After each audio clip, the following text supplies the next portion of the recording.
Tem quem diga por aí que a agroecologia seria apenas uma ideia romantizada e sem capacidade de transformar a sociedade. Mas eu conheci agricultores e agricultoras que afirmam e vivenciam outra versão dessa história. Eles e elas utilizam um método para provar com dados e análises que, por exemplo, ajudam no combate à fome e preservam a natureza, entre muitas outras vantagens. Às vezes a gente trabalha no vai e vem do dia a dia, no corre-corre das coisas. A gente às vezes não considera que tem uma coisa tão boa, tão valiosa. Eu diria que até os conhecimentos que a gente tem é uma grande conquista, que a gente não bota isso como um patrimônio.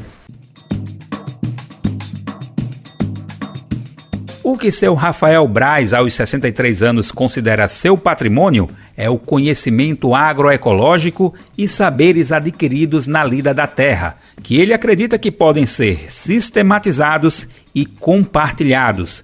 Ele participou do LUME. Esse é um método que chama a atenção porque ajuda a perceber soluções concretas para a segurança e soberania alimentar, para a convivência com a natureza e o desenvolvimento sustentável. Tudo isso ajudando também a sonhar com um mundo melhor. Faz a gente sonhar muito mais. Quando chegou a parte dos sonhos, eu fiquei espantada com o tanto de sonhos que a gente tem, né?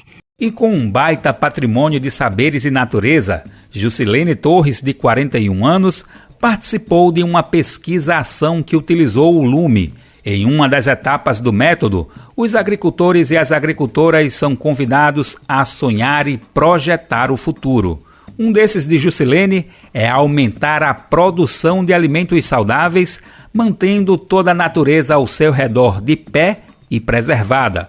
Um sonho que parece grande, mas que ela vê se realizar dia a dia quando, por exemplo, houve animais silvestres que antes eram considerados extintos na região. A siriema é uma delas.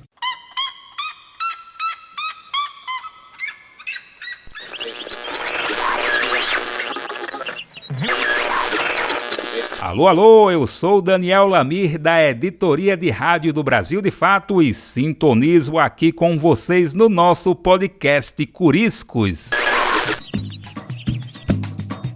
E eu vou te levar comigo pelas ondas sonoras para visitar agricultores e agricultoras que participam de redes de agroecologia em seus territórios e que conseguiram resultados muito significativos para a transformação local. Eu visitei comunidades em que o LUME foi aplicado. E aí, tudo bom? Belezinha? Bom dia, Daniel. Edmilson, tudo nós. Tudo bem. Uma delas foi o Sítio Feijão, na zona rural do município de Bom Jardim, no agreste de Pernambuco e na microrregião do Médio Capibaribe. Também peguei a estrada para conhecer o assentamento Arcanjo, na área rural do município de Soledade, no Cariri paraibano. E foi na estrada, em um dia chuvoso, que me veio a ideia do nome que batiza nosso podcast.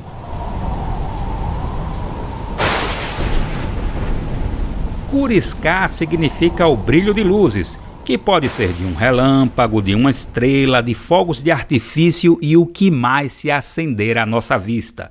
O termo é muito comum em algumas comunidades aqui no Nordeste.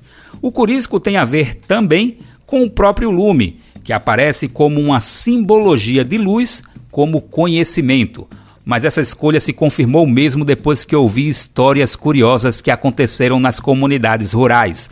No sítio Arcanjo, repleto de paisagens lindas e com mata fechada, estávamos embaixo de um umbuzeiro, que é uma planta sagrada e importante no semiárido brasileiro. E foi nesse cenário que as pessoas me falaram sobre luzes misteriosas que aparecem ali na região. Com a habilidade nata de um contador de histórias, o agricultor Pedro Apolinário, de 44 anos, contou o caso. Vou contar a história de uma tocha. O menino disse que estava caçando no mato dali do Cardeiro. Eu só não falar desse voador, né? Diz que os meninos se deitaram assim, quando invadiu uns pés de pau, e não invadiu lajeiro, não uma pé de emburana, meu amigo. Quando eu fui ver uma tocha, uma luzona de fogo assim, a tochona. Aí disse que aquela tocha chegou sentou no pé da brava. Era desse tamanho, foi fazendo assim, aquele lavareira de fogo. Meu amigo, os caras se deitaram, isso tudo com assombrado. Vamos embora! Empurraram o pé, essa tocha veio atrás dele, até ali, onde, perto da minha casa ali. Quando nada, quando ele pularam a seca pra cá, pra ir embora, ele a tocha sentou em cima da seca de faxina. Olha, é de arrepiar, né? Quem estava ao lado de Pedro e também confirmou a aparição foi o agricultor Raimundo Dionísio, de 42 anos. Olha, mas não foram só eles não, viu? Pessoas de todas as idades avistaram essa luz em forma de tocha. Jusilene, por exemplo, afirma que viu com mais 3 pessoas, incluindo o pequeno Raí Apolinário, de 9 anos, viu? Aí nesse dia que nós viu eu, Larissa, e Milinha e Raí. Mas foi eu que avisei. Foi Raí que avisou a nós. Bom, mas depois de ouvir esses relatos, eu fiquei até aqui me perguntando: será que as pessoas pensam que trabalhar com agroecologia também seria coisa de outro planeta? Enfim, por aí tem até quem acredita que a gente possa ir morar em outro planeta, né? Olha, mas pelo que eu pude apurar, as propostas da agroecologia são muito menos mirabolantes. Eu diria, mais pé no chão. É valorizar as boas práticas nesse nosso planeta aqui que permitem uma boa convivência com a natureza. O método Lume surgiu há algumas décadas no trabalho de organizações que prestam uma assessoria agroecológica aqui no Nordeste. Nas palavras de Glória Batista, integrante da Rede Ater Nordeste de Agroecologia, o Lume é importante para o diálogo das organizações que atuam pela assessoria agroecológica em um exercício constante com as famílias do campo. É um exercício onde ela começa a ver, a perceber a importância e a grandeza que é o seu trabalho e que é aquele lugar onde você vive, o seu agroecossistema. E ajuda também a família a projetar o futuro, ao que é que eu quero daqui para frente. Então, é um método que eu acho lindo, é um método que ajuda o diálogo entre nós e o agricultor. Ao todo, são 12 organizações que formam a chamada Rede Ater Nordeste de Agroecologia. Elas afirmam que o método já foi aplicado com cerca de 150 famílias na região e está em constante construção coletiva. Inclusive, o Lume está registrado desde 2017 no Banco de Tecnologias Sociais da Fundação Banco do Brasil. Recentemente também foi realizada uma pesquisa-ação em rede em 12 comunidades rurais do semiárido. É por isso que, de acordo com a Rede Ater Nordeste, chegou a hora do Lume irradiar ainda mais. De acordo com o coletivo, o método seria eficaz para apoiar que a agroecologia possa, de fato, ser um enfoque orientador para as políticas públicas.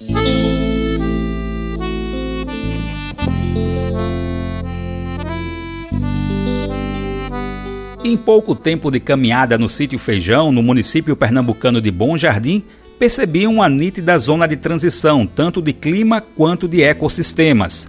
A pouco mais de 110 quilômetros da capital Recife, estava fazendo aquele friozinho típico de lugares de altitude com muita umidade, ao mesmo tempo em que caminhava num solo arenoso. E uma cena descreveu bem essa transição, quando eu avistei uma jaqueira cheia de frutos ao lado de um cacto. Hoje são 78 famílias morando no Sítio Feijão, entre agricultores e agricultoras familiares e povos tradicionais quilombolas. Se a gente tivesse uma imagem aérea da região, seria possível ver uma variedade de tons de verde de mata fechada nos territórios que praticam a agroecologia e o descampado das produções de monocultura ou de queimadas, de quem ainda pratica uma agricultura, digamos, convencional, incluindo o uso de venenos, por exemplo. Depois da caminhada, bati na casa da agricultora Fátima Silva, de 45 anos. Ela comprou um terreno na região em 2008 e voltou com o marido e filhos para o território onde nasceu. Fátima é assessorada pelo Centro Sabiá e participou da pesquisa-ação. Ela tem na ponta da língua sua história de transformações possibilitadas por seus conhecimentos agroecológicos. Quando a gente chegou aqui não tinha nada. Era só essa casa aqui sem teto. Aí essa casa tem uns 80 anos, essa casa construída. Mas não tinha nada, não tinha pé de fruta, só tinha os pés de jaca, que já é muito antigo, esses pés de caju. Pô, tinha queimado tudo. Era uma seca total aqui. Parecia um deserto. Se ela diz que em 2008 era tudo queimado, agora em 2024, o local de 3,5 hectares reúne uma quantidade sem fim de culturas. Aproveita muito bem, né? Cada espacinho. Vai até ali, ó. Aquela parte ali. É incrível, né? Como se desenvolve bem, né? Cada espacinho bem aproveitado, cada centímetro, né? É importante, né? É verdade. A produção de alimentos saudáveis lhe garante renda e o prazer de conseguir doar parte dela para os vizinhos, fortalecendo a organização comunitária. Que tem a nossa qualidade de vida, tem nossos valores, né? Porque se a gente cultiva uma terra bem cultivada, sem veneno, sem agrotóxico, aí a gente vai ter uma qualidade de vida melhor, né? Saúde da gente é bom para nossa saúde, vai ser bom para nossos filhos, para os netos que a gente vai chegar um dia, né? E assim vai mudando, né? A gente tenta criar nossos filhos nesse costume, valorizar a terra, valorizar as nossas plantações. Entre passos e conversas, eu visitei todos os espaços produtivos da propriedade dela. Foi assim que conheci o chamado quintal produtivo, a criação de aves, ovinos, suínos e bovinos, além de 2 roçados. Na conversa, Fátima deu uma aula de como a agroecologia pode dar mais estabilidade para ela e sua família superarem desafios no campo, mantendo autonomia financeira e relações equilibradas com a comunidade e a natureza. Ela domina um conhecimento complexo, um verdadeiro patrimônio. E pelo que pude conferir, é nesse ponto que o método Lume pode ser considerado um laboratório para registrar e sistematizar esse conhecimento dela no tempo e no espaço, além de traçar novos rumos. Por isso, a palavra sonho é tão presente entre agricultores e agricultoras que conheci. Sim, o meu sonho é ver minha propriedade crescer mais, né?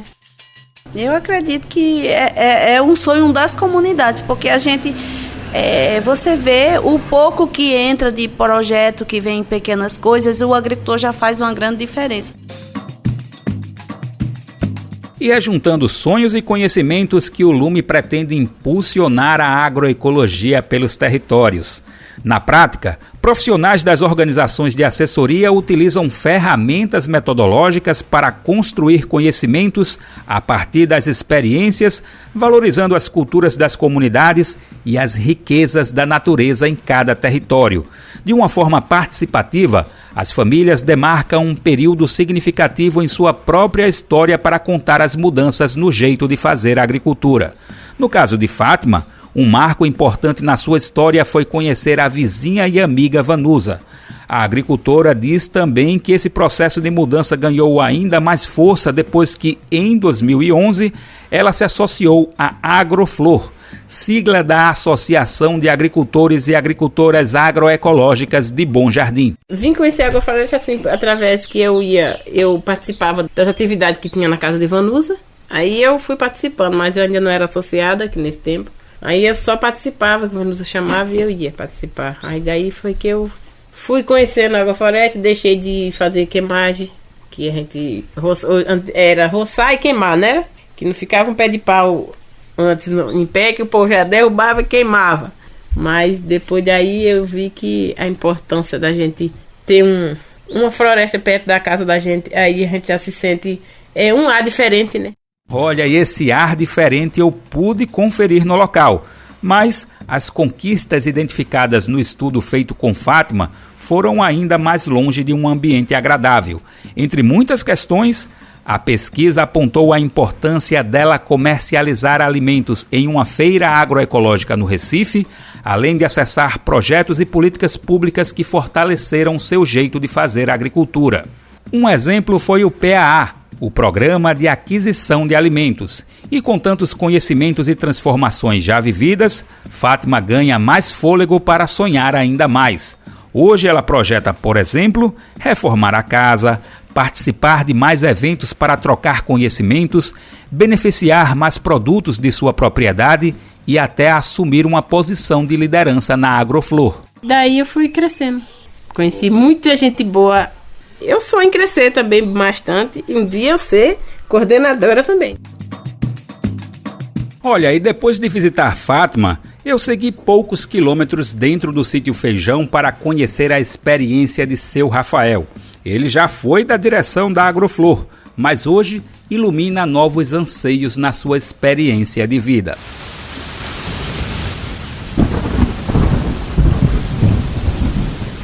Começou a chover muito quando cheguei na casa dele, e esse foi motivo para ele iniciar a conversa contando que a água que caía naquele momento estava sendo aproveitada não apenas para nutrir a plantação. Cada gota era importante em sua propriedade, onde ele usa tecnologias sociais para captar e armazenar a água, tanto para o consumo humano quanto para a plantação e a criação de animais. A gente entende de plantar, mas não planta a qualquer tempo, qualquer dia, em qualquer lugar, espaçamento junto ou largo demais. Ao conversar com seu Rafael, a gente tem a sensação de um espaço de produção que foi totalmente arquitetado de forma natural para funcionar bem, aproveitando cada fenômeno da natureza. Seja dia ou noite, inverno ou verão, sol ou chuva, tudo isso sem a necessidade de comprar insumos de fora. Ele aproveita cada forma de vida como um grande metabolismo equilibrado. Andando pelo local, vemos um mosaico da flora. Até espécies que não são nativas da região têm se dado bem por lá. Isso porque a forma de plantar não é aleatória. E eu registrei um desses momentos quando o agricultor João Ribeiro, que é do próprio Feijão, se surpreendeu com uma das variedades do local. Isso lá? Não, isso é o quê? É pepino. É o pepino, é? De conserva. Ah, tem não. Acho que tem semente? Tem ou isso, não, tem cimento, mas o que pega é rama. Que coisa, não? Isso é pepino? Pepino de conserva. É, tem uns pés ali, sabe? Tem uns pés por aí. Esse eu não conhecia ainda, não. Ele pega o pedaço da rama. Mas se come? Come. Tá vendo? E não é pepino? A agroecologia prevê o planejamento e a relação entre as culturas que são plantadas próximas para conviverem e se ajudarem mutuamente. Mas o cenário nem sempre foi esse. Rafael conta que o local mudou ao mesmo tempo que ele transformou seu jeito de fazer agricultura.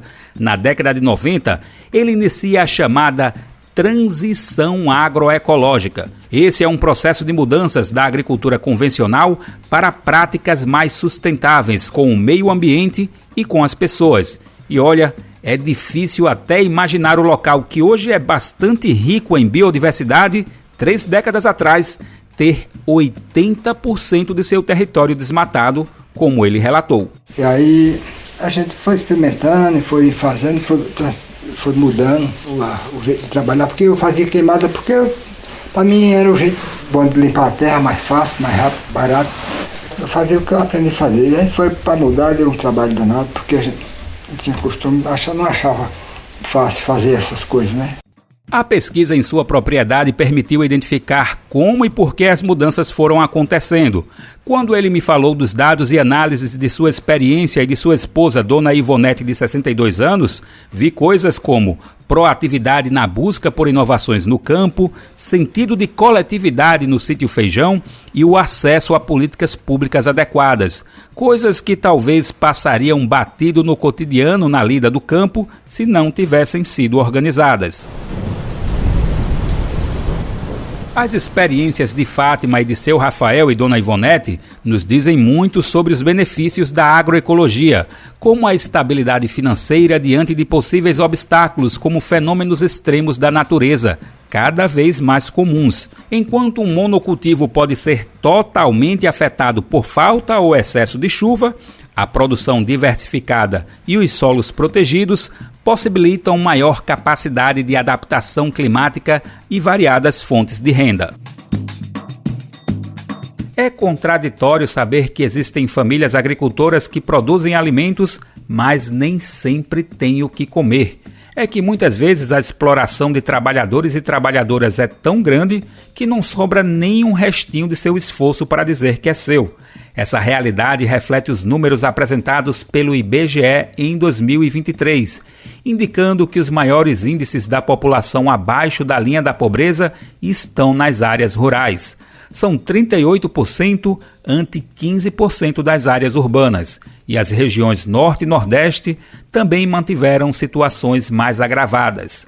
Maria Cristina Aureliano, coordenadora do Centro Sabiá, conta a realidade de uma família na zona da Mata Pernambucana que manteve a produção de monocultivo de cana para vender para uma usina. E o que a gente viu é que a diferença de uma família que estava na produção de cana, só plantando cana para a usina, dependendo dos preços, porque a cana, o açúcar, o álcool é uma commodity, ou seja, o preço oscila dependendo do mercado internacional. E o agricultor está todo dependente disso e dependente totalmente de insumo.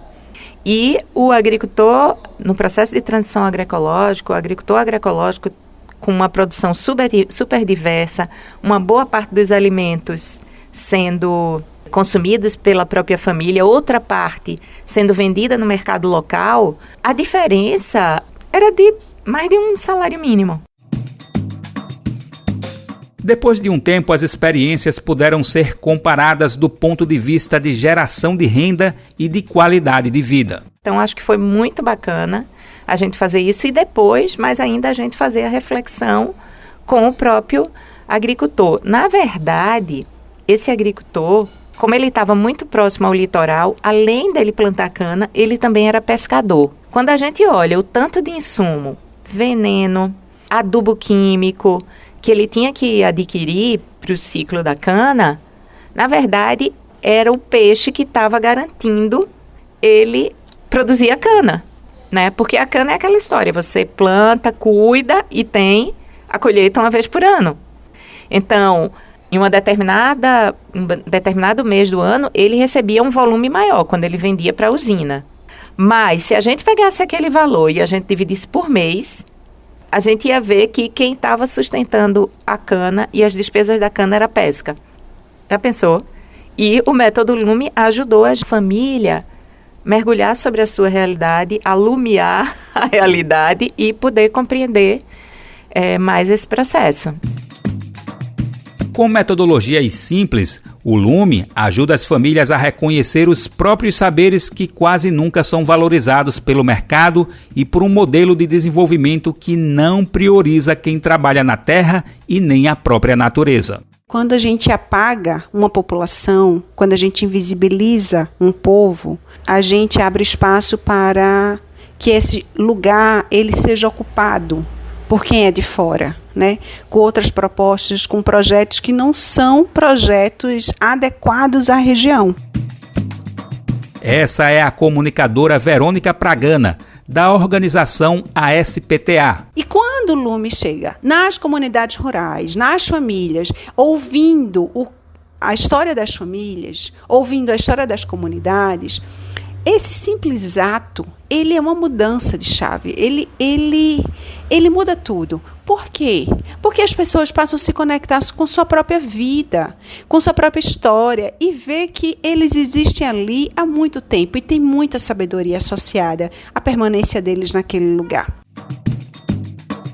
De acordo com o Censo Agropecuário de 2017 do IBGE, existem aproximadamente 4,6 milhões de estabelecimentos que poderiam ser classificados como familiares. A agricultura familiar representa 77% dos estabelecimentos agrícolas do país, mas utiliza apenas 23% da área agrícola total do Brasil. Apesar da criação de programas e ações voltadas ao setor nas últimas décadas, ainda fica evidente a necessidade de mais apoio e de valorização às diversas formas de vida no campo, incluindo maior atenção à agroecologia.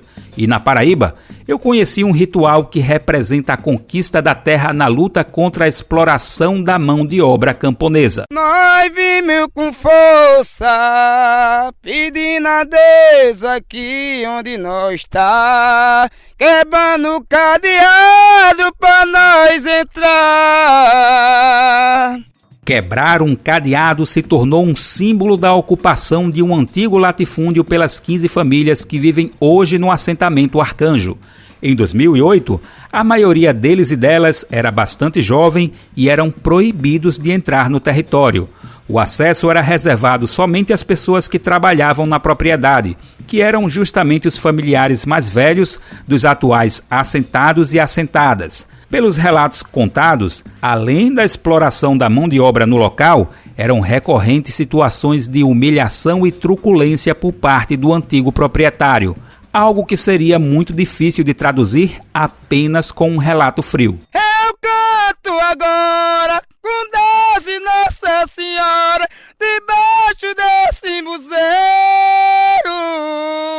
É a mãe natureza que aqui nossa beleza, essa gratidão é imensa pra todo você.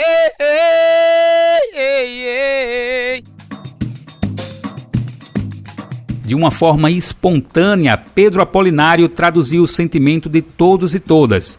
Aliás, de forma espontânea também afloraram vários sentidos coletivos entre as 15 famílias. Após muitas lágrimas com os versos, todos e todas cantaram para um ritual que me pareceu um autoacolhimento nas subjetividades. Eu sou feliz na comunidade, eu sou feliz na comunidade, eu sou feliz.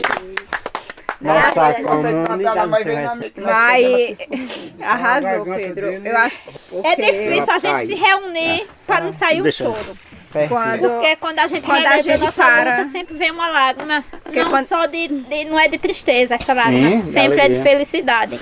De coisas difíceis que aconteceram, né? Mas que hoje a gente está vendo o fruto desse esforço acontecer, né? Jusilene Torres falou dos frutos desse sentimento coletivo e eu pude até conhecer alguns deles. Do antigo cenário relatado, o que conhecemos hoje são propostas solidárias no local. Elas partem de uma organização comunitária, com associativismo e sindicalismo, por exemplo, ao sentido coletivo no trabalho. E aí entram mutirões e áreas para a multiplicação de sementes e plantas nativas. Essas são algumas informações levantadas pela pesquisação no território que apontam uma intensidade das relações de reciprocidade entre as famílias. Olha, e essa é uma perspectiva bem diferente dos antigos fazendeiros, já que contam que eles escondiam patrimônios materiais nas chamadas botijas, que eram aquelas caixas enterradas como a ideia de tesouros piratas. E aí, o cantor, contador de causos, comunicador e multiartista Pedro Apolinário também lembrou uma dessas histórias pra gente.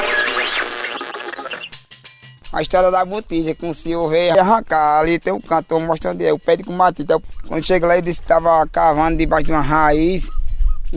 O cabo que estava ajudando ele a arrancar olhou assim de lado pro mundo. Pode olhar, quando você está arrancando um objeto que vai parecer mal assombro.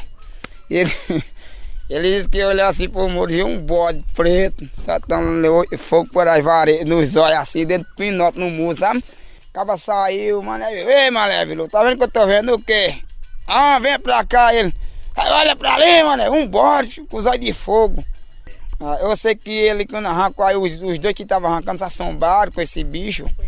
Esse bode foram embora, deixaram lá cavado. Com 2, foi 3 dias, o homem que morava ali vinha olhar atrás de gado bem cedinho, achou aquele buraco. Quando achou a botijona toda descoberta. Só veio pegar e até hoje ninguém sabe onde ele entrou. As histórias é essa. Ninguém sabe, todo mundo conhecia ele aqui.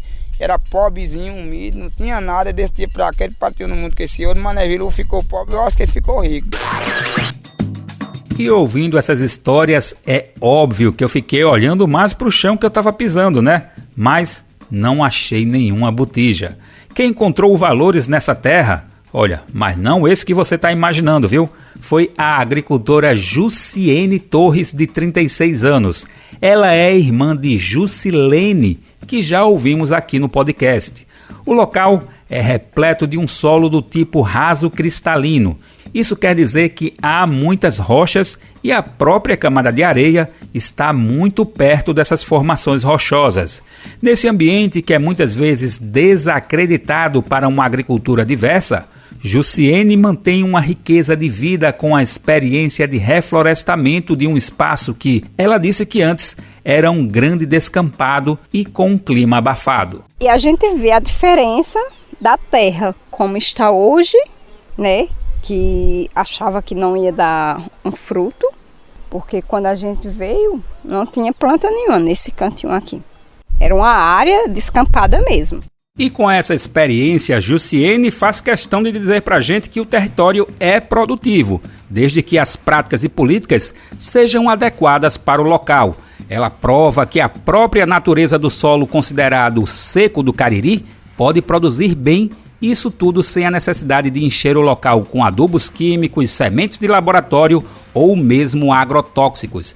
E eu registrei um pouco da nossa conversa em um espaço de cerca de 30 metros ao redor da casa, em que ela me ensinava sobre reflorestamento do bioma Caatinga. O nosso objetivo é esse, de mostrar para o povo que nosso Cariri, ele dá a fruta que a gente quiser, dá o fruto. Se a gente plantar qualquer coisa aqui, vai dar, só a gente ter o cuidado, ter o manejo direitinho. Olha, e pelo que vi no local, a experiência de Jussiene faz um baita contraste com um relato de um grande descampado, apenas com monocultivo de tomates, cenário que foi descrito até 2008, antes da conquista da terra como assentamento. A história do local também foi registrada pelo Lume, ou seja, além do processo com as famílias, o método também pode ser direcionado para as comunidades. Uma das ferramentas utilizada pelo Lume nesses casos é a chamada linha do tempo. Em Pernambuco, por exemplo, eu acompanhei as famílias do Sítio Feijão conversarem juntas diante de um banner de cerca de 5 metros de largura. O instrumento tinha uma sistematização com a linha do tempo, isso apresentando conquistas e desafios superados coletivamente. E esse processo de construção foi participativo e realçou os relatos e memórias das pessoas mais velhas do Feijão. Mas vendo assim no desenho, parece que foi tudo tão fácil, né? Né? Tão bem colocado, parece, né? Tudo organizadinho. O depoimento do agricultor Tony Cristiano é sobre a trabalheira que foi para juntar as muitas histórias do Sítio Feijão na linha do tempo. Boa parte desses saberes, por exemplo, estavam guardados apenas na memória e na oralidade.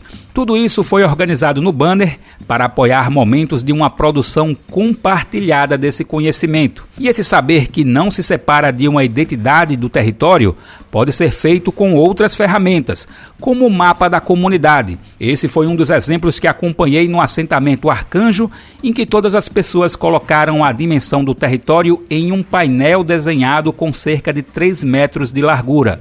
Um dos muitos benefícios que a ferramenta possibilitou foi a compreensão coletiva da importância dos animais silvestres no território. Cada coisa tem sua utilidade, né? Tá os bichinhos aí, a gente sabe que cada um tem sua função na natureza, né? Se a gente for olhar assim, a gente não tá vendo nenhum deles, né? Já não tá vendo o tatu principalmente, não tá vendo a raposa, mas eles estão por aí e tem sua finalidade, né? Em cada sua... Vamos tirar exemplo da siriema, né? Todo mundo sabe, as pessoas mais velhas sempre contam e a gente vai aprendendo com os mais velhos que a siriema ao redor da nossa casa, ela limpa. Não aparece cobra. E a gente permanecendo aquele animal que vai fazer a limpeza por ali, tá nos protegendo também, né? E quando a gente olha assim para o mapa, a gente vê, né? O tamanho da riqueza e ele está aí expresso, né? Considerando a importância de cada animal silvestre, Jusilene me contou que a caça no território é proibida, como uma transformação conquistada por um saber coletivo. Além da linha do tempo e do mapa, eu conferi um leque de outras ferramentas utilizadas, como as caminhadas pelas propriedades e o diagrama de fluxo, que vai mensurar, por exemplo, as relações econômicas entre as famílias, as comunidades, os mercados locais e o Estado, entre outras. Favorece uma participação independente do temperamento, da história da família, né, se a pessoa é mais extrovertida ou não, né?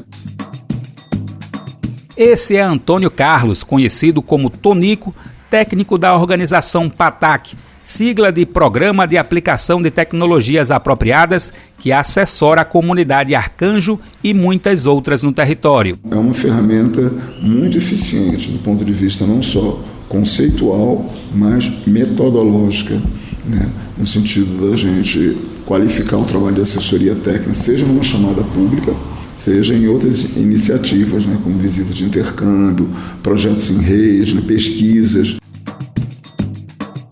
É a partir de um acúmulo de décadas de aplicação que Tonico destaca a importância do lume em muitas atividades, além da Rede Ater Nordeste de Agroecologia.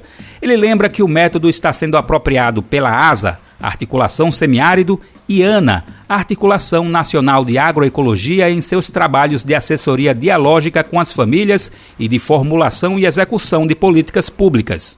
Para Tonico, o método ajuda em um diálogo permanente em campo, garantindo a eficiência de trocas de conhecimentos entre profissionais das organizações e as famílias. Por isso, ele ressalta a importância do método em mais espaços de políticas públicas, a exemplo da assistência técnica e extensão rural, conhecido pela sigla ATER. Esse é um serviço de ação educativa contínua no campo que deve auxiliar as famílias camponesas a superarem desafios do dia a dia. E esse modelo de assistência técnica no Brasil está em disputa há décadas, sendo, por exemplo, fonte de um dos muitos postulados de Paulo Freire.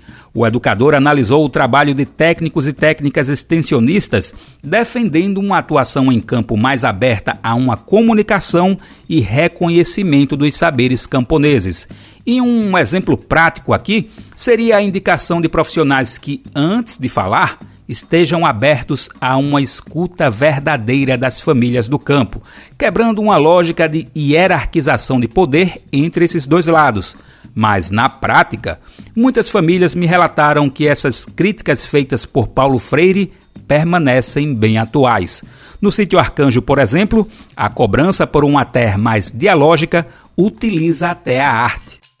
Pois, seu moço, se o projeto de vocês for com essas coisas aí, me desculpe, mas pode ir saindo que a gente não vai querer, não. Pois é uma pena, seu Tom e dona Zefa.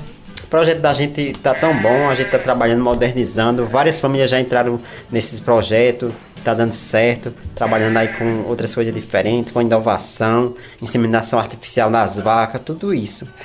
Aí é uma pena que vocês não querem trabalhar nesse formato. A gente vai estar partindo, vendo para outras famílias que tiver aí, a gente passa a acompanhar outras famílias, tá certo?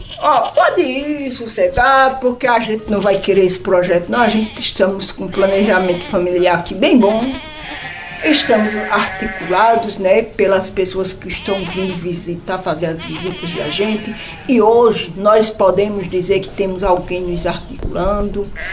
E vendo nossos arredores de casa, nossa riqueza, tem como as pessoas valorizar o que nós temos aqui no nosso município.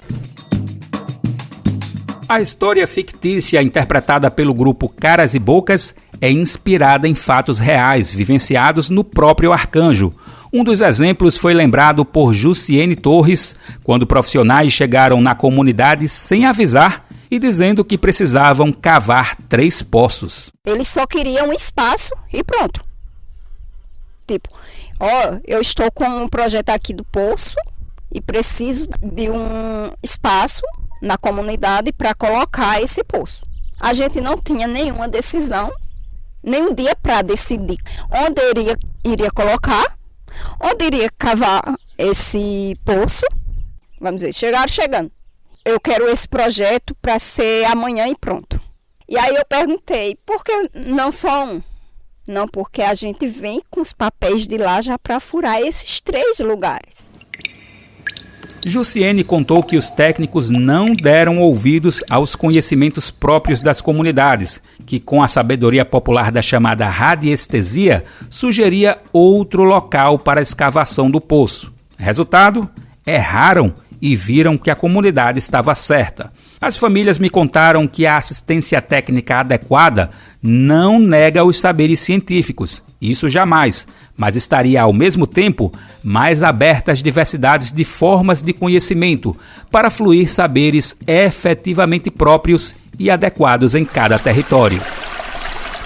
Tanto no assentamento Arcanjo quanto no Feijão, os relatos foram sobre uma necessidade de ATER mais processual e dialógica, em que os próprios conceitos freirianos são cobrados. A agricultora Fátima, por exemplo, diz que além do modo de assistência, é preciso que o serviço garanta um tempo necessário para a construção do conhecimento. A partir do termo educando-educador e educador-educando de Freire, ela cobra um técnico agricultor para dialogar com um agricultor técnico. É o tempo para ele passar mais conhecimento pra gente e a gente passar os conhecimentos da gente pra ele, né? Porque assim, se ele não é um agricultor, ele não vai se interessar pela nossa história. Ele vai chegar, impor o que ele sabe e por aí fica, né? Não vai querer trocar as experiências com a gente.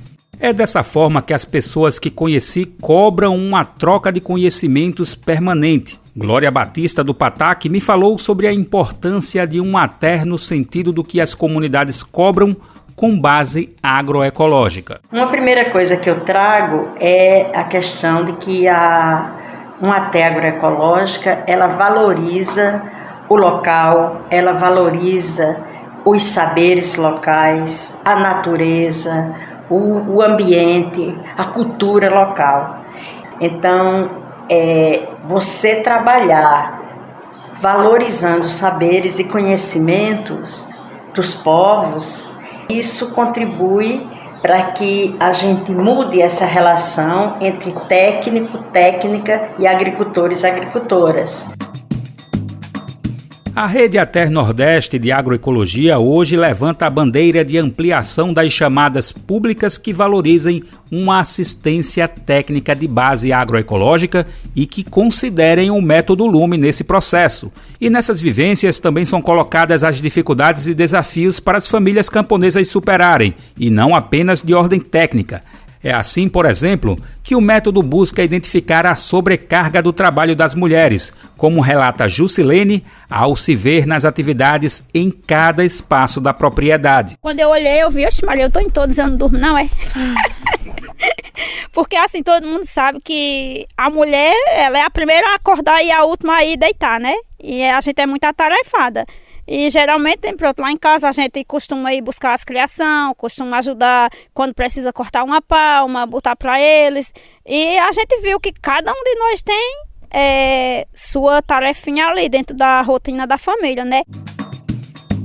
A ideia é levantar dados para refletir sobre realidades que precisam ser superadas pelas próprias bandeiras de luta de um movimento que ecoa, por exemplo, que sem feminismo não há agroecologia. Outra análise crítica feita pelo Lume é para o protagonismo das juventudes. A estudante Rayane Apolinário, de 18 anos, participou da pesquisa e afirma que o método pode ajudar nesse sentido. Ajudou a gente a ver o processo todo da comunidade desde o início. Pode ajudar outra comunidade a ver o processo dela, de acordo com a história dela. Tanto as dificuldades que elas passam, porque a gente sabe que toda comunidade tem uma dificuldade. E o método 1 ajuda a ver isso e ver como a gente resolver. E nesse embalo de compartilhar o processo, o agricultor Josenildo Apolinário, também do Arcanjo, diz que, além da leitura e apropriação interna dos dados e análises, o Lume pode e deve impactar em políticas públicas. Como é que a gente, sistematizando as experiências da gente nessa metodologia, a gente traz o olhar para que outras pessoas observam que isso tem valor, né? Que esse que a gente faz é importante. Aí, trazendo para isso, dizer assim, nos espaços onde a gente está, a gente vem construindo caminhos de dialogar com outros espaços. Por exemplo, a partir do momento que a gente faz uma metodologia dessa, a gente tem argumentos para dialogar com governos, dialogar por políticas públicas e mostrar o que está dando certo nas comunidades.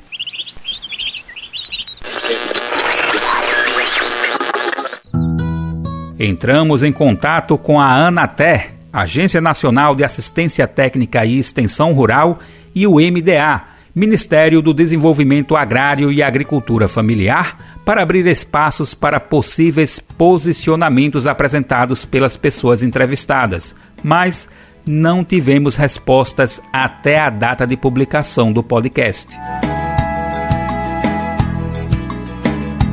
E essas luzes, ou curiscos, no sítio Feijão e no assentamento Arcanjo, é irradiar a agroecologia, que exige o olhar de políticas públicas adequadas a uma diversidade de realidades. Além de ser uma espécie de laboratório de conhecimentos entre gerações e culturas, o Lume se mostrou como um mobilizador nas comunidades, apoiando ainda as ações para garantir o acesso efetivo a muitas políticas e direitos.